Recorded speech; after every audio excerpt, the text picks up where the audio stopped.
Bonjour, c'est Anne-Sandrine Di Girolamo au micro des Ondes de l'Imo, le podcast immobilier attentif et curieux.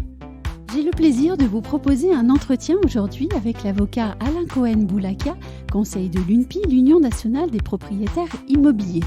Cette association, impliquée dans plusieurs recours devant la juridiction administrative, relève des incohérences et des dérives graves de l'encadrement des loyers, si bien que les loyers de référence ne correspondraient pas aux loyers de marché. Avec mon invité, nous prenons le temps de l'explication et vous allez l'entendre, c'est à la fois intéressant et interpellant. Alain Cohen-Boulaka, bonjour. Bonjour. Avant toute chose, je pense qu'il est bon de rappeler à nos auditeurs comment et dans quelles conditions la loi Elan orchestre le dispositif de l'encadrement des loyers en France. Alors la loi Elan, en fait, elle est d'abord expérimentale. Donc au départ, c'était une durée de 5 ans. Après, ça a été une durée de 8 ans. Donc dans les zones tendues, il peut y avoir, à la demande d'une collectivité, un décret qui paraît. Et ce décret définit une zone dans laquelle l'encadrement des loyers va pouvoir être institué. Ça, c'est le niveau 1 de la fusée. Et ensuite, il y a un niveau 2 de la fusée, à savoir que le préfet, chaque année, va fixer le montant du loyer de référence, le loyer de référence majoré, etc., qui va être fixé chaque année en fonction des constatations de l'Observatoire local des loyers. Et comment le fixe-t-il alors ? Il le fixe en fonction d'une photographie du marché qui est effectuée par l'Observatoire local des loyers, local, comme son nom l'indique, dans chaque zone dans laquelle il a été institué un périmètre, un dispositif d'encadrement des loyers. Il y a des conditions pour pouvoir lancer ce décret. Quelles sont-elles ?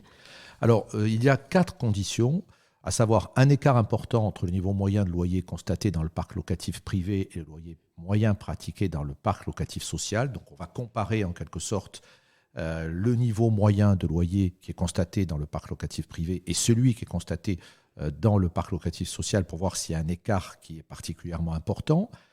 Un niveau de loyer médian élevé, deuxième condition. Un taux de logement commencé rapporté au logement existant sur les 5 dernières années faible. On va considérer qu'il y a un marché tendu parce qu'il n'y a pas assez de logements qui sont construits.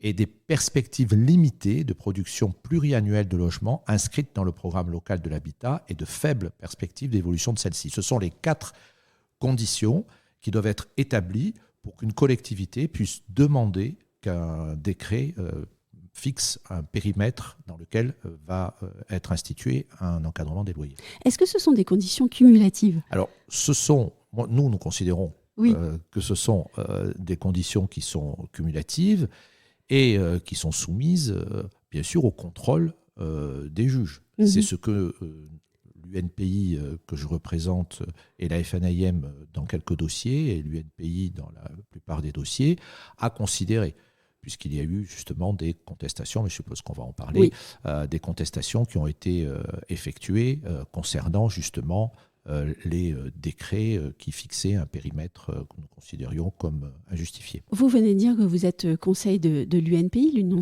nationale des propriétaires immobiliers. Vous qui êtes en charge de plusieurs recours dirigés contre l'État, et dans le cadre de ces procédures sont mises en lumière des dérives, selon l'UNPI, dans l'application du dispositif de l'encadrement des loyers. Quelles sont ces dérives ? Alors en fait, il y a des dérives à 2 niveaux. Oui. Il y a une première dérive, à notre sens, c'est qu'on ne vérifie pas assez que les 4 conditions que je viens d'énoncer sont cumulativement remplies pour faire paraître un décret qui va définir une zone. Et le meilleur exemple est celui de Paris, voire même, par exemple, celui de Montpellier. Prenons Montpellier. Montpellier, un décret paraît en 2022. Ce décret fait l'objet d'une contestation devant le Conseil d'État parce que l'UNPI considère que les 4 critères ne sont pas suffisamment remplis et qu'ils présentent un caractère cumulatif. À notre sens, c'est à l'État à prouver que les 4 conditions sont remplies. Or, pour débouter l'UNPI de ces demandes, le Conseil d'État fait en quelque sorte une inversion de la charge de la preuve en retenant que nous n'établissons pas que les conditions ne sont pas remplies. En fait, quand on lit un peu cette décision, on s'aperçoit qu'il y a une lecture à l'envers, une observation à l'envers des conditions de la loi. Alors qu'à notre sens, la collectivité qui vient demander qu'un décret paraisse doit établir véritablement que les 4 conditions sont cumulativement remplies. Or, par exemple, le taux de logement commencé rapporté au logement existant sur les 5 dernières années qui doit être faible, ça veut dire quoi faible ?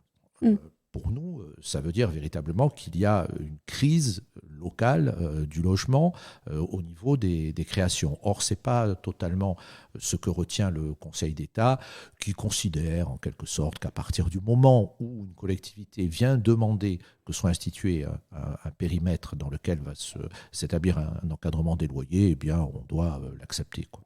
Donc ça, c'est, à mon avis, une première dérive. La deuxième dérive, elle, nous plonge au cœur même du système, c'est-à-dire le préfet qui va chaque année fixer le montant du loyer en établissant des zones. Il va le faire comment ? Il ne va pas prendre son petit sac et aller voir comment ça se passe dans chaque quartier de Montpellier ou de Bordeaux ou de Paris en disant « tiens, là, voilà, ce loyer-là, il est à 800. Tiens, celui-là, il est à 900. On va faire notre petite salade. » Non, il s'appuie sur les constatations de l'Observatoire local des loyers. Et l'Observatoire local des loyers, lui, il dispose d'outils statistiques qui lui permettent de pouvoir fixer, en définissant des zones, quels sont les loyers, quel est le loyer médian de telle ou telle zone. Et c'est ce loyer médian qui va servir de base au préfet, qui va être l'outil du préfet, qui va lui permettre de définir le montant du loyer médian dans les zones que lui va déterminer. Et c'est là où il y a des dérives. Et je vais vous prendre un exemple de dérive à Paris. Paris, les zones qui ont été définies correspondent aux quartiers de la capitale des années 1900. Donc c'est fait à l'envers, si vous voulez. C'est-à-dire que c'est administrativement, on a pris le découpage administratif de 1860 ou je ne sais pas quoi, et on a dit, ben voilà, on va prendre ce découpage-là, et puis c'est à l'intérieur de ces petites cases qu'on va fixer le loyer médian. Mais ça ne correspond pas du tout aujourd'hui à la réalité du marché. C'est l'exemple type d'un découpage qui est effectué par un observatoire local des loyers qui ne correspond pas à une réalité. Ça a fait l'objet ça a été sanctionné. Il y a eu également d'autres dérives. Alors, cette affaire est en appel, donc je vais le faire sous toute réserve, bien sûr, de la décision qui va être rendue prochainement par la Cour. Mais le tribunal administratif de Paris a annulé le dispositif qui avait été institué à Paris en 2019, en vertu de la loi Elan de 2018, dans la mesure où le tribunal administratif a retenu, et c'est une argumentation que nous avons soulevée, le tribunal administratif a retenu que le rapport de l'OLAP, de l'Observatoire local des loyers local, avait été communiqué au préfet postérieurement à l'arrêté. Donc on ne voit pas très bien comment l'arrêté avait pu se servir de la photographie, entre guillemets, alors que le rapport de l'OLAP, selon nous, lui avait été communiqué postérieurement à l'arrêté. Bon, c'est contesté par l'État et ça fait l'objet d'un recours de l'État qui va être examiné bientôt par la Cour. Vous êtes en train de me dire que les loyers médians calculés par les observatoires locaux des loyers et qui sont retenus par les préfets prennent en compte des loyers qui ne devraient pas être pris en compte ? Alors, il y a vraiment plusieurs niveaux. Il y a tout d'abord, comme je vous l'ai indiqué, à notre avis, un découpage des zones qui est purement arbitraire et qui ne correspond pas à la réalité du marché. Mais il y a également les logements qui sont pris en compte. L'UNPI considère, à mon avis à juste titre, que les seuls loyers qui doivent être pris en compte sont les loyers qui sont fixés librement. Un loyer qui est fixé librement, c'est un échange entre l'offre, c'est un rapprochement, entre l'offre du bailleur et ce que peut faire le locataire. Et ça correspond vraiment à une photographie du marché. Or, l'UNPI s'est aperçu qu'on prenait également en compte les loyers dont l'État fixe le montant, directement ou indirectement. les loyers conventionnés, les PLX, etc. Tous ces loyers-là sont pris en compte. Or, ces loyers sont fixés administrativement, donc ils ne correspondent pas à une réalité du marché.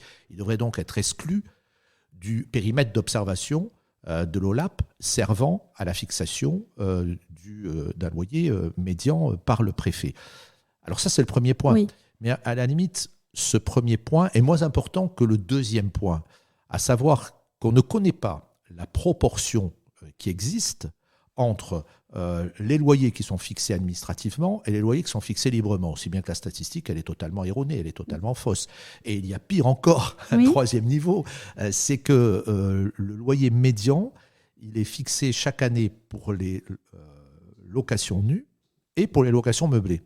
Oui. Et en ce qui concerne les locations meublées, le texte nous dit qu'on applique un coefficient par rapport aux locaux nus. Mais il n'existe pas de loyer fixé administrativement meublé. Donc ça signifie que là, la statistique, elle est totalement fausse, puisqu'elle prend en compte des locations nues dans lesquelles on a inclus des loyers qui sont fixés administrativement. Et pour fixer le montant du loyer médian meublé, on applique un coefficient à cette assiette. Donc c'est totalement faux, alors que nous considérons que ça doit être pointu, que la statistique doit être exacte, que la statistique doit être pertinente si on encadre les loyers. Sinon, c'est purement empirique, on fait n'importe quoi et les statistiques ne servent plus à rien. Donc, en fait, on peut remettre en cause la pertinence de la data des observatoires des loyers. C'est le premier point. Mais la question que je me pose, c'est est-ce que les observatoires locaux des loyers, finalement, ont les moyens de produire une data précise ou est-ce qu'ils s'en donnent les moyens ? Alors, j'allais dire que ça n'est pas le problème des bailleurs. C'est le problème de l'État. Ce ne sont pas les bailleurs qui ont sollicité qu'un encadrement des loyers soit institué en France. Je veux bien qu'on fasse de l'expérimentation, mais on ne peut pas faire de l'expérimentation sur le dos d'une partie de la population. Il ne faut quand même pas oublier qu'en France, les bailleurs sont essentiellement des particuliers. Oui.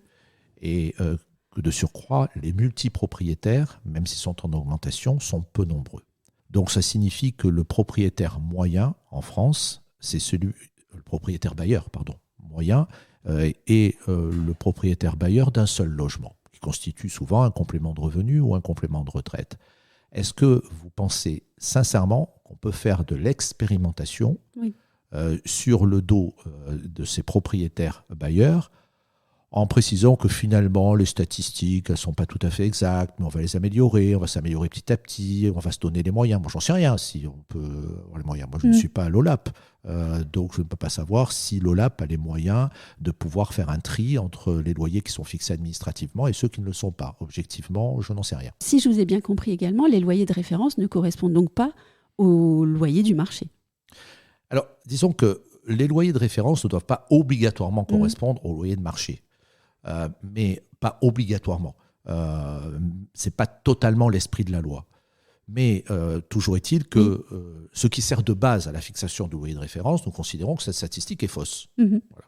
Donc à partir du moment où la statistique est fausse, le loyer de référence, enfin le loyer médian tel qu'il est retenu par le préfet, que ce soit à Paris, à Montpellier, enfin dans les dossiers dont je m'occupe, et dans les autres dossiers, parce que les problèmes est le même à Lyon, etc., etc. J'ai des confrères qui ont engagé un recours à Lyon et qui soutiennent exactement la même argumentation. Nous considérons que toutes ces statistiques sont erronées.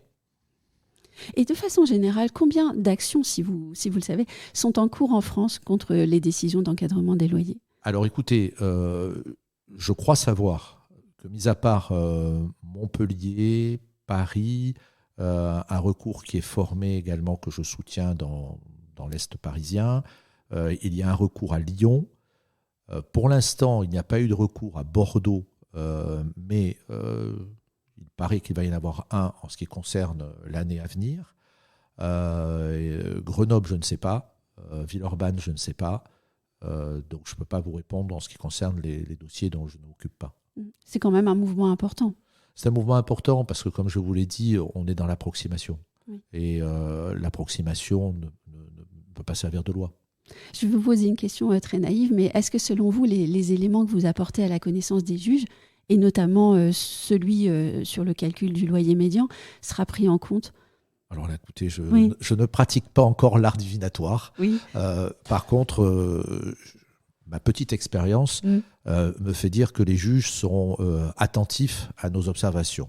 Il ne faut quand même pas oublier qu'en 2017, je crois, 2016 ou 2017, nous avions obtenu la nullité du dispositif d'encadrement des loyers à l'époque loi Allure, et que donc les juges avaient été sensibles à notre argumentation, qui a ensuite fait l'objet d'une censure par le Conseil d'État, mais il y a quand même eu des décisions qui étaient favorables. Il ne faut quand même pas oublier que le tribunal administratif de Paris, comme je vous l'ai dit tout à l'heure, n'a pas hésité à annuler l'arrêté de 2019 qui avait institué donc l'encadrement des loyers sur la ville de Paris. Donc les juges restent attentifs à notre argumentation et ils vont effectivement devoir se poser la question de la pertinence des statistiques qui servent de base à l'encadrement des loyers. Il y a d'autres argumentations techniques qui sont développées et j'ose espérer que nous aurons l'écoute des magistrats.